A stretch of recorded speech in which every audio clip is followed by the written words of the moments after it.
Hey everybody, Bill 1911 here.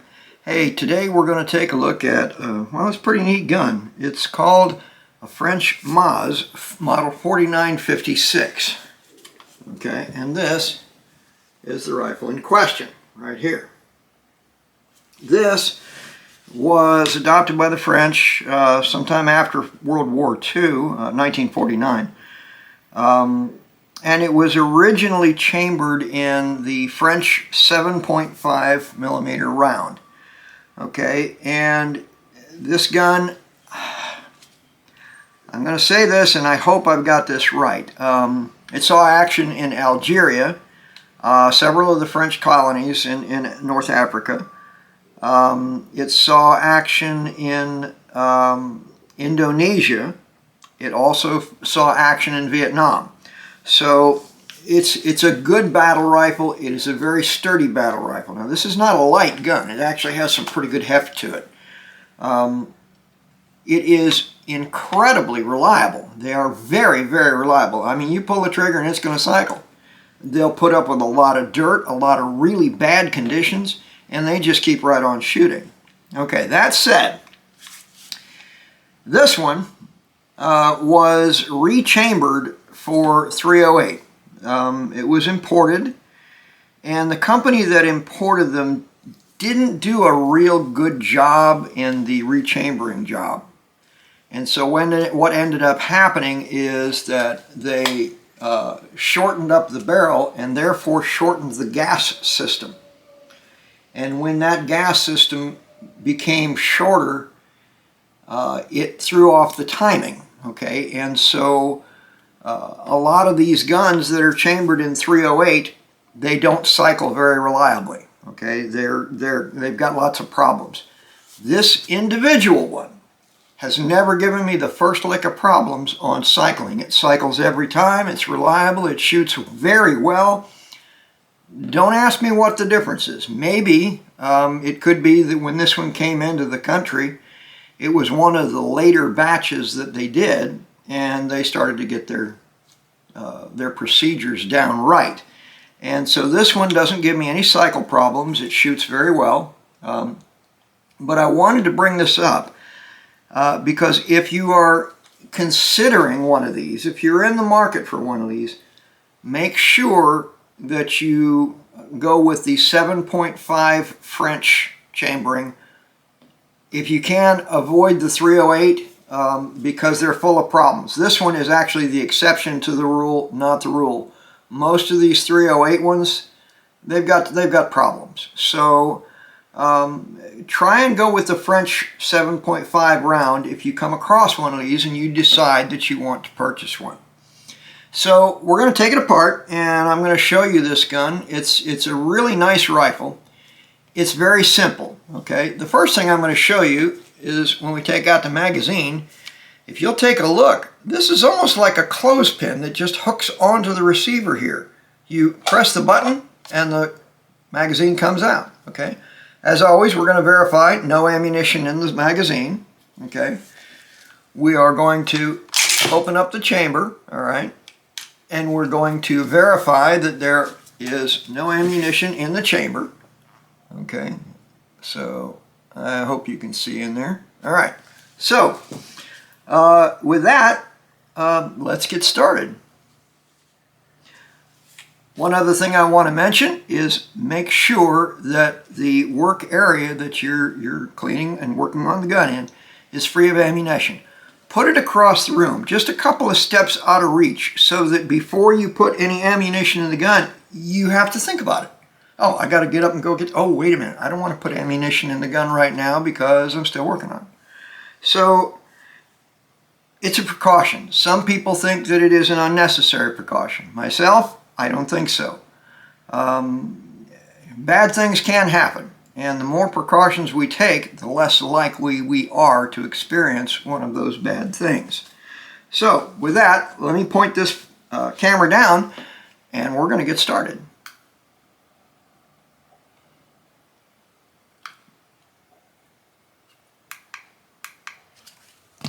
All right, so on the close-up camera here, all right, this button on the back of the receiver when depressed, allows this top cover to move forward and then lift and come right off the gun like that, all right? Now, in this cover, okay, not only do we have our recoil spring, but we also have the recoil spring follower here, or I mean recoil spring guide rod, okay? So the next thing we have to look at is removing the bolt carrier, okay? The bolt and bolt carrier is right here. You simply slide it back and lift it up. How easy is that, okay? We pull the bolt out and we've disassembled that gun. It is just dirt simple to get this thing apart. From here, we can clean it like we would any other gun. With this particular one, I'm going to use the bore snake because the bore snake is easy and very, very fast. So you don't have to put up with me wetting the rod, doing all that stuff, going back and forth and up and down and sideways. All right, so the bore snake is very simple, okay? It's a string with a weight on it and kind of a cord. And in that cord is built in a bore brush, which I'm going to show you in just a second. As soon as I feed this string through this barrel, all right, I'm going to show you that brush, okay? That brush is right here, okay? You can see that it's actually physically built right into this bore snake. Now let's get this down here, okay? And as we pull that string, this whole rope slides right down through the chamber and comes through the barrel, okay? Now it's not hard to pull. I'm just at an awkward angle. It actually pulls through very easily, okay? So we just draw it right through the barrel. Out it comes and we've got a cleaned bore. It's just that simple. I love these bore snakes. I mean, it's hard to imagine, but for a long time they didn't have these things. So you did everything with a rod and a brush and all the rest. But this thing just takes care of everything in one step. It's really hard to beat them. So with that in mind, let me roll this back up again. And we'll start working on this gun. The next thing we need to do is oil it. Now, in a lot of cases, too much oil in your gun is a big problem, okay? But in the case of South Florida, the biggest problem we face is not enough oil in guns, believe it or not. I've had a lot of guns come through that were damaged because they were insufficiently lubricated. And that happens because we have so much humidity in the air down here in South Florida. Pretty much any place that's a coastal region is going to have higher humidity than any place in the interior of the country, okay? But South Florida is particularly bad. We're surrounded on three sides by water. Another place that's really bad are the Barrier Islands in South Carolina. Brownsville, Texas has got their issues too. Hey everybody, Bill 1911 here. Hey listen, if you're watching this video, if you're enjoying it, don't forget to hit that subscribe button, okay? That's really important to us. And make sure you like us, and by all means, come to visit us at askbill1911.com too. So, this gun is going to need to be oiled, but it doesn't require a lot of maintenance. This thing is just so darn simple. There's just not much to it. That's your firing pin. Now, take a look at this firing pin. Look at how robust this thing is. I mean, this is one heavy chunk of steel. I've never actually heard of one of these going bad. They're just an incredible firing pin. Okay? Your bolt. It's just a simple slab here. It's not very complicated at all right? So, everything about this gun is kind of one of those essence of simplicity deals, right? It has an extractor. It has an ejector that pushes the cartridge out. When the bolt comes back, okay, this ejector goes up against the frame as the bolt comes all the way back, and boom, and it just punches the cartridge right out through the barrel, or I mean right out through the ejection port. Very simple, straightforward. There isn't even a spring in this thing because there really doesn't need to be, okay? So simplicity, really, they really took the cake on this one on simplicity. There are a few things about it that I wanted to continue explaining. And the biggest thing I wanted to explain is something called direct impingement. Okay, what is Bill talking about? Okay, I'm going to show you, all right? This is your gas port, okay? The gas comes through the vent in the barrel, comes all the way through this tube, and comes out this end. And it goes directly into that opening in the bolt carrier, and the gas directly pushes that bolt carrier back with the bolt in it, okay? This is direct impingement, all right? If you have a gas piston and the gas hits the piston and then that piston shoves that bolt carrier back, that would be an indirect impingement system, but this one is direct. So, for putting this thing back together, again, it's very, very simple to put back together. It's just like we took it apart. And if you look at it, the way the bolt carrier is milled, there's really only one way that this thing will go back into the gun. It just goes in like that. There's only one way, okay? So once we've got that put into place, we can just pop it right into the receiver, okay?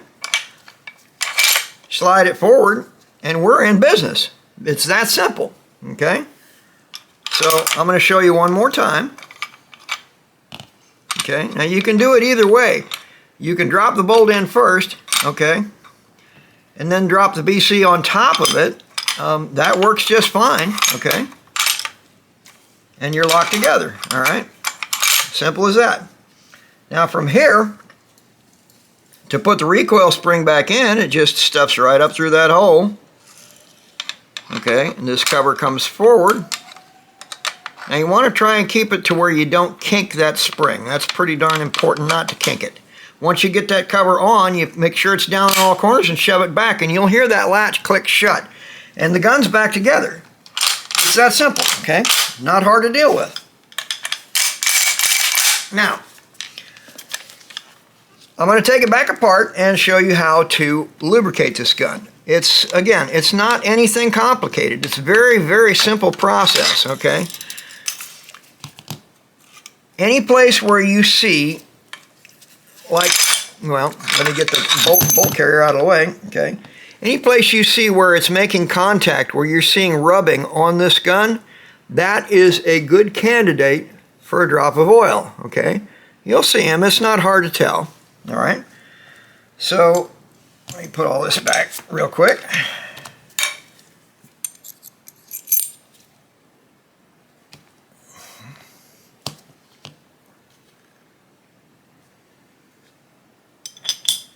All right, so that's bolt carrier back together there. All right, so we're going to get our little oil bottle, and we're going to put a drop of oil here and there. The hammer's a good candidate right here, okay? I wouldn't over oil this gun too much. This thing was designed to be very reliable in very harsh, very bad conditions, okay? But, you know, there are places where you're going to want to put a drop of oil to make sure that things don't get frozen up, especially down here in this climate that we have here. All right, so now what I like to do quite often on these springs to make my life a lot easier, I'm wearing gloves so it doesn't matter. I'm going to put a couple of drops of oil right here on my finger, okay? And I'm just going to kind of slather it all over the outside of that spring, and that is sufficient. You don't need more than that on this recoil spring, okay? And once you've got some oil on it, you're ready to put this gun back together. So you're going to go there. Actually, we're going to go this way. Okay. And we're going to put the bolt back in. Now, I am going to put a couple of drops here and there on the bolt, just to make sure everything stays free and limber on this gun because of the humidity down here. All right. And, darn it, didn't want to do that. But that's one of the most impressive things about this gun, in my estimation, is how robust this darn firing pin is. I mean, it's a bulldozer. It really is. So,